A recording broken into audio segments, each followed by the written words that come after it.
team over these next 3 games. But the big thing we've been talking about is game number one. And every game has its own identity. We got to like stay focused and stay into that one. And we play a Western Kentucky team that's undefeated right now and playing really well. And so it's a great battle right away. And then there's battles, all 3 games are going to have. So my guys are excited. They want to play, and it's an early test that I think will help us, for this part of it, but then also big picture, getting us ready for SEC play because there's SEC caliber teams in this tournament. All right, we'll start with questions from the room.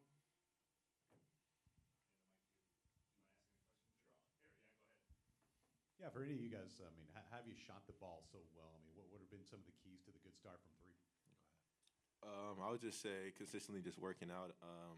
Our team is always working out mornings before practice. We have like some development after practice, getting 3-pointers up. So I think that's the main reason why we're shooting the ball so good.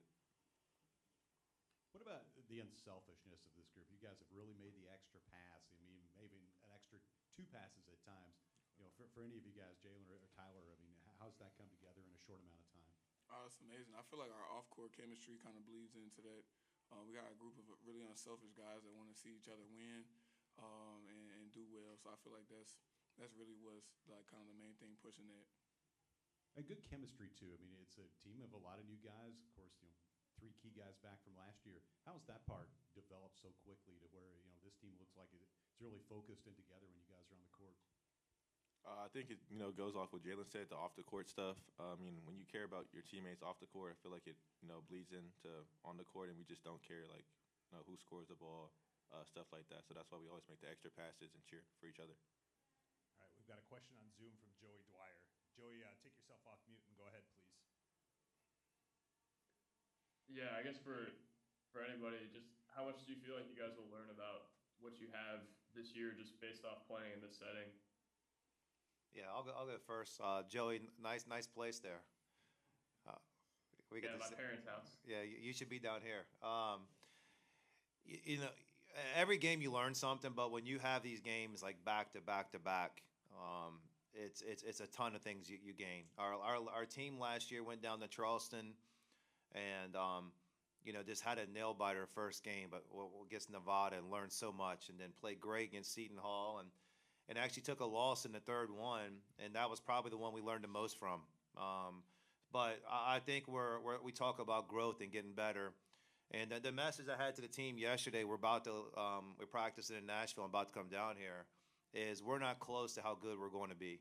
And individuals can improve, I can improve, our team can improve, and we're hungry for that. So when you're hungry for that, it's step by step along the way. And tomorrow's game 6, and I hope when we play game 7, we're better, and game 8, we're better than that.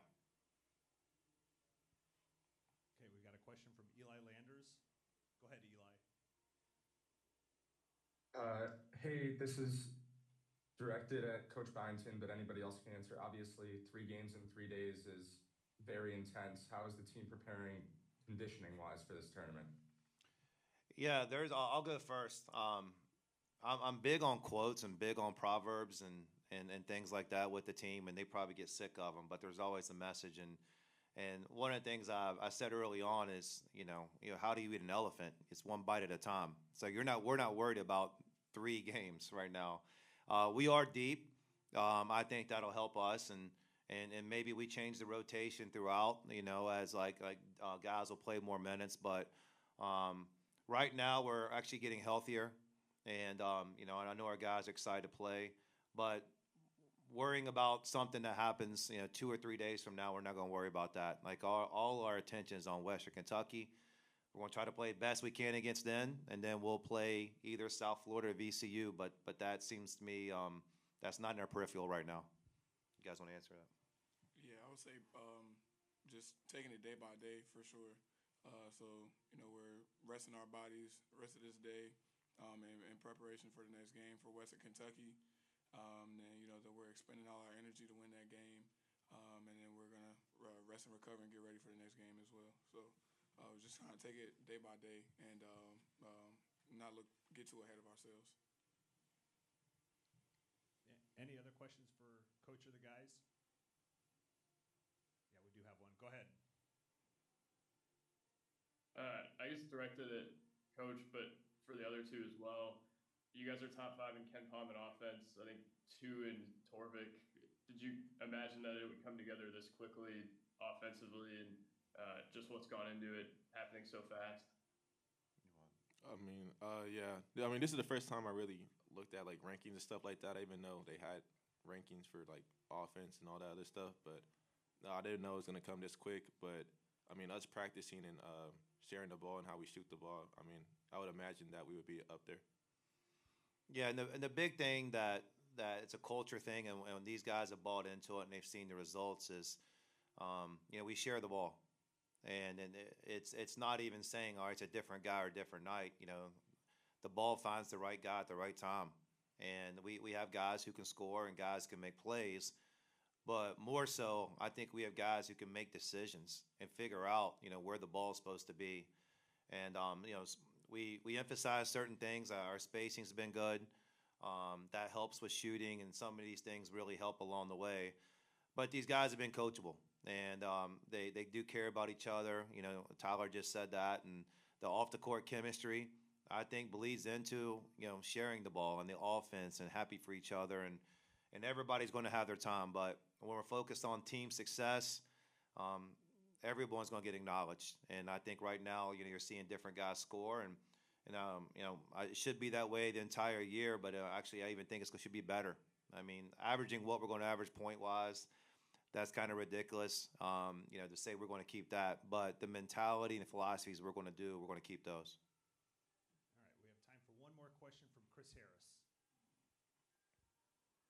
Hey, Coach, you just kind of maybe alluded to it, but I was just curious as to what you've been most pleased with so far through the season, through these few games.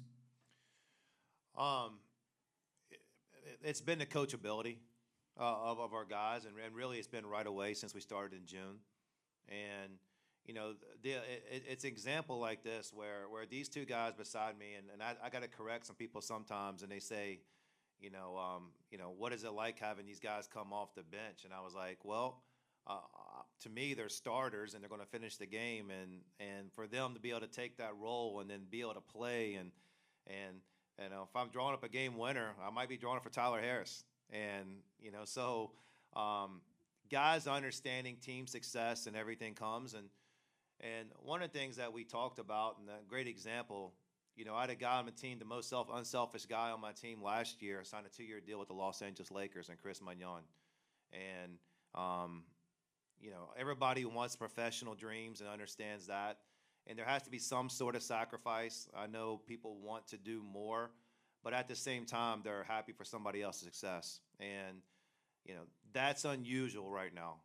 Coaches are battling all across the country, battling chemistry issues and different egos and things like that.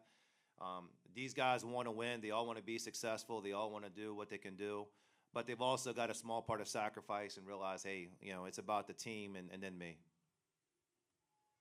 Hey, guys, thank you. All right, thank you all. Good luck. Appreciate it.